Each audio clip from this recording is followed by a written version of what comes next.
भगवान स्वामी के शासन में हम सही बैठते हैं। तीर्थंकर जनिंद्र की पीयूष देशना जनिंद्रवाणी मनीष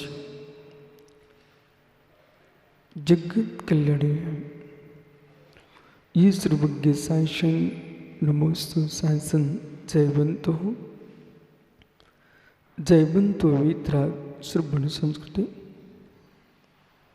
भगवान सर्वज्ञदेव ने वस्तु धर्म को नानत्व रूप, एकत्र रूप, सामान्य रूप, विशेष रूप, भिन्नत्व रूप, अभिन्नत्व रूप, नित्य रूप, अनित्य रूप, नाना दृष्टियों से जाना है।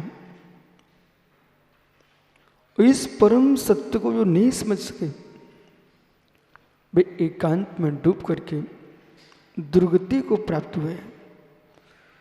और जिन्होंने वस्तु के नानत्व को जाना है वे समीचीन मार्ग को स्वीकार करके तत्व निर्णय करके आत्मस्थ होकर के सिद्धि को प्राप्त हुए हैं। जब तक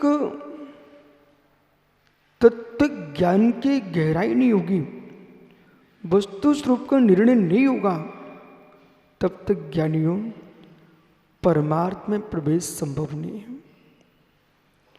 परमार्थ में प्रवेश करना है तो नए निक्षेप प्रमाण का ज्ञान अनिवार्य है। जिसको नए निक्षेप प्रमाण का बोध नहीं है वो जीव पुण्य क्रिया रूप धर्म को कर सकता है। जिसको नए निक्षेप प्रमाण का ज्ञान नहीं है वो पुण्य क्रिया रूप धर्म तो कर सकता है, लेकिन तत्व ज्ञान के निर्णयात्मक दृष्टि का जो आत्म धर्म है उसे प्राप्त नहीं कर सकता। किसी ने कहा ये देव है, नमस्कार करो, सिर टेक देगा। गुरु है, नमस्कार करो, सिर टेक देगा। शास्त्र है, नमस्कार करो, सिर टेक देगा।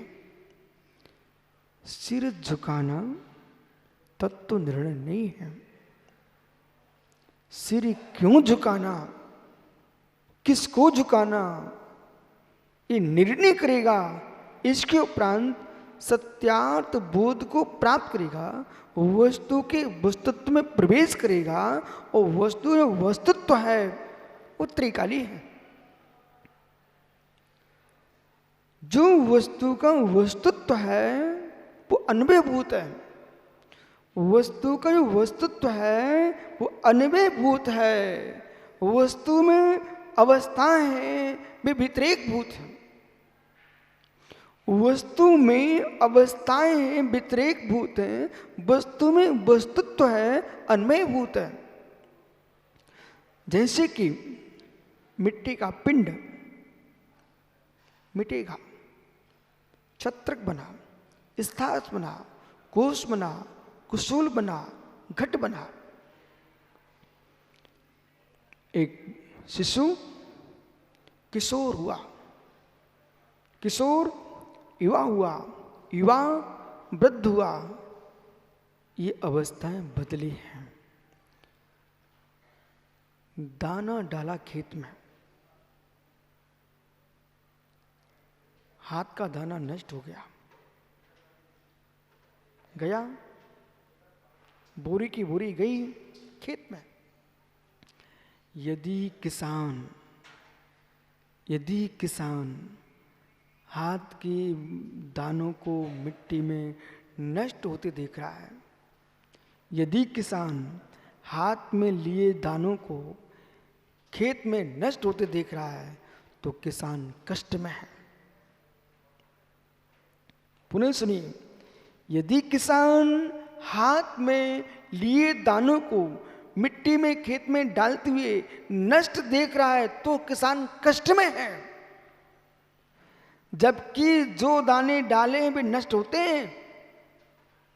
वह भयभूत हैं। यदि किसान दानों को नष्ट होते देखता तो कष्ट में आ जाएगा। किसान दानों को नष्ट होते देखते भी उसमें अंकुरित का उत्पाद देखता है। खेत में जैसे चना डाला तो चना जैसा दिख रहा था वो नष्ट होगा नियम से। उसके अंदर अंकुर आएगा और अंकुर यूं चला जाएगा नीचे, फिर ऊपर यूं पत्ते आएंगे 2। सबसे पहले 2 पत्ते आएंगे, बराबर कुछ दिन बाद तीसरा पत्ता खुलेगा। अब जो चना तुमने डाला था वो चना तो वहां दिखाई नहीं दे रहा है। जब प्रथम बार 2 पत्ते आए थे उसके ऊपर चने का खोखला भी था। कोई भी बीज, चाहे सेम हो, चाहे लौकी हो, चाहे मेरे मित्र खरबूज हो, तरबूज हो, कोई भी बीज हो, जमीन में डालोगे अंकुर फूटेगा, अंकुर जमीन में जाएगा, उसकी जड़ रूप, और एक ऊपर अंकुर आएगा। उस अंकुर के ऊपर जो मूल वस्तु थी, मूल दाना था, मूल बीज था, वो 2 पत्तों के ऊपर मिलेगा आपको। देखा कभी? नहीं देखा तो पहले मनु खेती करके आओ, खेत में देख के आओ। वो बीज का मतलब, वो बीज को देखना बहुत जरूरी है। पीसी जैसा वो बीज को देखना बहुत जरूरी है। मतलब बीज कह रहा है, कौन सा बीज? अंकुरित हो चुका है, जड़ जमीन में जा चुकी है और 2 पत्ते ऊपर आ रहे हैं। उन 2 पत्तों के ऊपर एक कवच है। वे 2 पत्ते कौन से मालूम? वे 2 पत्ते किसके हैं? वे मोटे रहते हैं, मोटे रहते हैं। यथार्थ में जो मूल दाना बोया गया था वह मूल दाने के अंदर अंकुर फूटता है, और बीज का अंकुर फूटने पर एक जड़ जमीन की ओर जा रही है। ऊपर जो अंकुर आ रहा 2 पत्ते, वो वास्तव में जो दुदल था चने का, वो दोनों दल ऐसे हो गए हैं। उसी ने वृद्धि प्राप्त की है, बेई हरे हो गए हैं। और मेरे मित्र वो जाकर के कुछ दिन ऊपर रुकेंगे, दिखेंगे, इसके बाद वे नीचे टपक जाएंगे। बीज का जो फल पत्ता निकलेगा वो आगे पौधे के रूप में जाएगा। पूछो किसी ज्ञानी से। पंडित जी बराबर प्रोफेसर साहब, अब विषय यहां पकड़ना है। यानी विषय क्या पकड़ना है? विषय ये पकड़ना है, उसी चने से जड़ निकली, उसी चने से अंकुरण, और जो चने का छिलका था वो अंकुर के ऊपर बराबर आया हुआ है, और जो चने के फलियां थी अंदर वे पीली नीली होकर के, हरी होकर के यूं आकर टपक गई।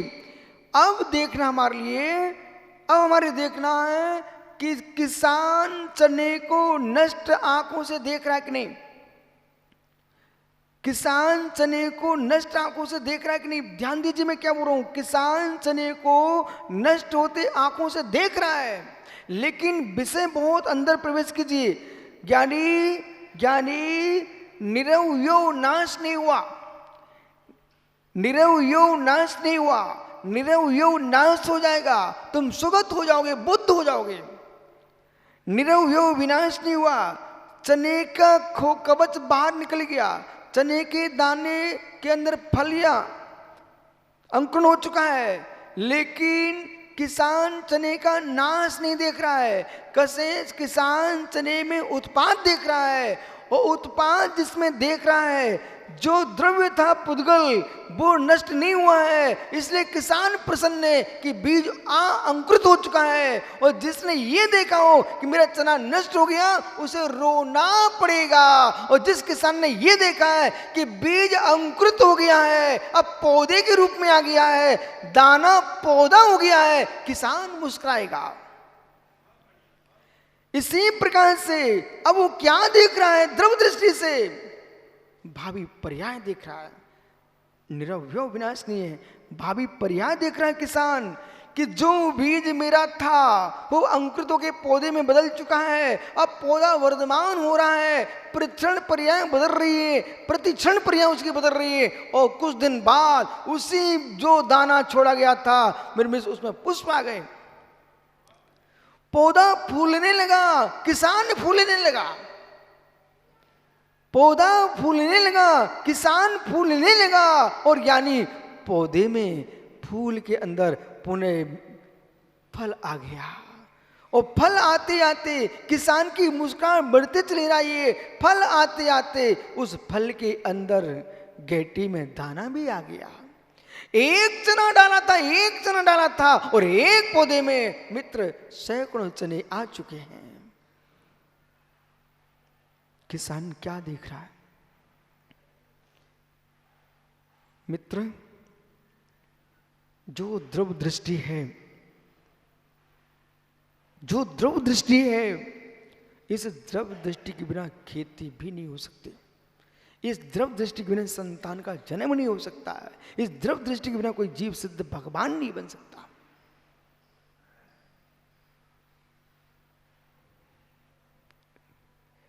दाना नष्ट हुआ, बीज नष्ट हुआ, बीज नष्ट हुए बिना, भाषा चेंज कर रहा हूं, भाषा का प्रवर्तन देखिए, विकृत हुए बिना उत्पत्ति होती नहीं। दादा गोपाल दास जी, विकृत हुए बिना उत्पत्ति होती नहीं। चमकता राजस्थानी फुलका, चमकता राजस्थानी फुलका, और उस पर बढ़िया घृत लगा दिया और चमक बढ़ गई। फिर ये राजस्थान से आया यानी टोंगिया, वो कहता है दादा गोपाल दास अपन दोनों राजस्थानी, फुलके की चमक देखो। बोले कैमरा मंगाइए। बोले जिनवाणी चैनल, पारस चैनल, अहिंसा, विशुद्ध देश, सारे कैमरे बुला लिए आप तो देश के, आज तक जितनी बन सकते हो। बोले क्या करूं? इस फुलके का फोटो खींचो। वो राजस्थान का चमकता फुलका जिस पर घृत लगा हुआ है, फुलके की सुंदरता देख करके गोपाल दास जी कहते हैं टोंगिया जी, अपन दोनों राजस्थानी, इस फुलकों को सुरक्षित कैसे रखा जाए? मेरा मन नहीं कर रहा है इसे कोई खाए, बर्बाद हो जाएगा। मालूम चला 50 फुलके बने, 4-5 लोग भोजन करने वाले थे, वे 50 फूल गए, 50 सुंदर लग रहे। अब इन 50 फुलकों की सुंदरता देखना है तो फोटो खींच खींच करके उनको बढ़िया सुंदर कक्ष में फुलकों को जमाना शुरू कर दिया। मित्र, फुलके जमा दोगे तुम्हारा पेट नहीं फूल पाएगा। फुलके अलमारी में जमा दिए तो तुम चारों के चारों भूखों मर जाओगे। पर दया आ रही थी फुलके बिगड़ जाएंगे तो या तो फुलकों को बिगाड़ो या रक्त सुखाओ। फुलकों को बिगाड़ो या रक्त सुखाओ, आपके प्राण जाएंगे। सिद्धांत क्या कहेगा? चाहे तुम फुलके बिगाड़ो ना बिगाड़ो, समय पर फुलके बिगड़ ही जाएंगे। 24 घंटे के अंदर अंदर ये फुलके पिचक ही जाएंगे। उधर अलमारी में रखे फुलके पिचकेंगे, इधर तुम्हारा शरीर भी पिचक जाएगा। बिगाड़ में बिगाड़ मत देखिए, बिगाड़ में बिगाड़ मत देखिए, बिगाड़ में सुधार देखिए। तो मेरे मित्र, फुलके तो नष्ट होंगे पर तुम नष्ट नहीं हो पाओगे। बिगाड़ में बिगाड़ देखिए। प्रोफेसर भाई दमो, मित्र, दार्शनिक दृष्टि, वस्तु की दृष्टि पर व्याख्या तुम सुन रहे हो मित्र। वस्तु के अंदर प्रवेश कीजिए। फुलकों के अंदर रक्त नहीं है, रज नहीं है, रस नहीं है, वीर नहीं है, संतान नहीं है। परंतु यदि ये सब कुछ हो गए ना तो कोई साधु फुलका नहीं खाएगा। फुलके में रक्त हुआ तो कैसे खा सकते फुलके को? पर फुलके के बिना रक्त नहीं है, रस नहीं है मेरे मित्र, रस नहीं है, अस्थि नहीं है, मज्जा नहीं है, मेदा नहीं है, शुक्र नहीं है। फुलका इन सब से रहित है, पर वही फुलका की अंदर योग्यता है, वो सप्त धातु रूप परिणत होगा। बिगाड़ हुआ कि उत्पत्ति हुई, फुलका नष्ट हुआ कि उत्पन्न हुआ। जब तक फुलका नहीं बिगड़ेगा तब तक रस आदि शरीर में शुक्र आदि नहीं बन पाएंगे।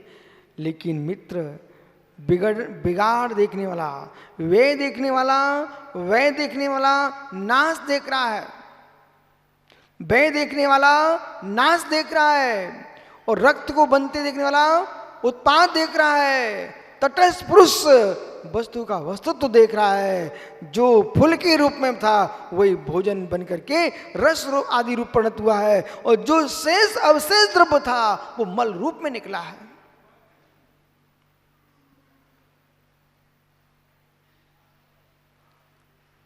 ये कोई वैज्ञानिक नहीं बोल रहा है, ये कोई वैज्ञानिक नहीं बोल रहा है, पर आप स्वयं सोच के बताइए, क्या वैज्ञानिक नहीं बोल रहा? दादा गोपाल नाथ जी कोई वैज्ञानिक नहीं बोल रहा है, आप स्वयं खोज के बताइए, क्या वैज्ञानिक नहीं बोल रहा है? ऊपर ले चलो, जब वेदांत में प्रवेश करते हैं हम, तो वेदांत कहते हैं अन्नम वै प्राणम, अन्न से प्राण की उत्पत्ति मानते हैं। हम जैन दर्शन के पास ले चलते हैं आपको, कर्म का 9 कर्म होता है। जो उन्होंने कहा अन्न से संतान जन्म लेती है, तो अन्न से संतान जन्म लेती है, वेद बोल रहा है अन्न से संतान जन्म लेती है। अन्न से संतान जन्म लेती है तो अन्न तो ये दाना चना का पड़ा हुआ है, गेहूं का पड़ा हुआ है, चावल पड़ा हुआ है, इससे कहां संतान हो रही है? अरे मित्र, अन्न से संतान होती है, अन्न से दुग्ध होता है। ओहो, परंतु 9 कर्म की दृष्टि से कथन है, अन्न खाएगा, रस रक्त बनेगा, शुक्र बनेगा, रज बनेगा, मिश्रण होगा, संतान का जन्म होगा। ये कारण में कार्य का उपचार।